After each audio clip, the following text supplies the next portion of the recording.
சாத்தனூர் அணையில் உபரி நீர் அதிகரிப்பால் திருவண்ணாமலை நகரத்திற்குள் தண்ணீர் புகுந்து பெரும் பாதிப்பை ஏற்படுத்தியுள்ளது. கிரிவல பாதையில் உள்ள காளியம்மன் கோவிலுக்குள் தண்ணீர் புகுந்திருக்கிறது. இதுபற்றி விரிவான தகவல்களை தருவதற்காக செய்தியாளர் ஐயப்பன் இணைகிறார். ஐயப்பன், கனமழையால் அந்த பகுதி எந்த அளவுக்கு பாதிக்கப்பட்டிருக்கு, மேலும் அங்கிருக்கக்கூடிய மக்கள் என்ன சொல்றாங்க? நிச்சயமாக, அதாவது திருவண்ணாமலை மட்டுமின்றி தமிழ்நாடு முழுக்க தொடர்ந்து நேற்று காலை முதல் 30 மணி நேரத்திற்கு மேலாக விடாது அந்த செங்கல் மழையானது பெய்து வருகிறது.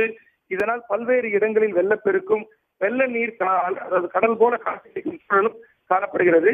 அதற்கு திருவண்ணாமலையும் தப்பவில்லை என்றே கூறலாம். திருவண்ணாமலை மாவட்டத்தில் தொடர்ந்து 30 மணி நேரத்திற்கு மேலாக இந்த விடாது மழையானது பெய்து கொண்டே இருக்கிறது. இதனால் நகரில் பல்வேறு இடங்களில் சாலையில் வெள்ளப்பெருக்கு ஏற்பட்டுள்ளது.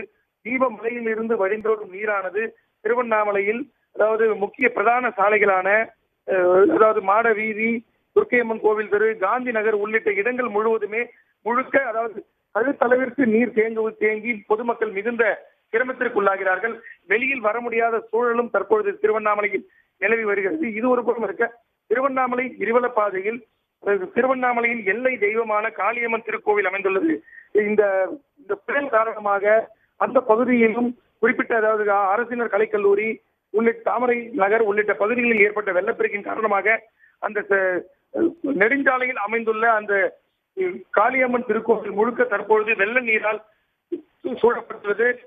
முழங்கால் அளவிற்கு அந்த காளியம்மன் திருக்கோவில் முழுக்க நீரானது சூழப்பட்டுள்ளது. இதனால் பக்தர்கள் சிரமத்திற்குள்ளாகின்றனர்.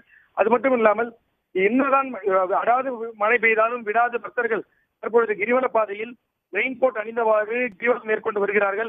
திருக்கார்த்திகை தீப திருவிழா இன்று துர்க்கையம்மன் உற்சவத்துடன் தொடங்க உள்ள நிலையில் இந்த மழையையும் பொருட்படுத்தாமல் பக்தர்கள் திருவண்ணாமலையில் குவிந்து கிரிவலமும் மேற்கொண்டு வருகின்றனர்.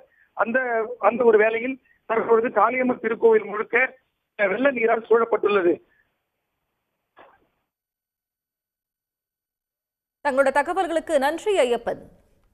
உடனுக்குடன் செய்திகளை தெரிந்து கொள்ள சன் நியூஸ் பெல் ஐகானை கிளிக் பண்ணுங்க.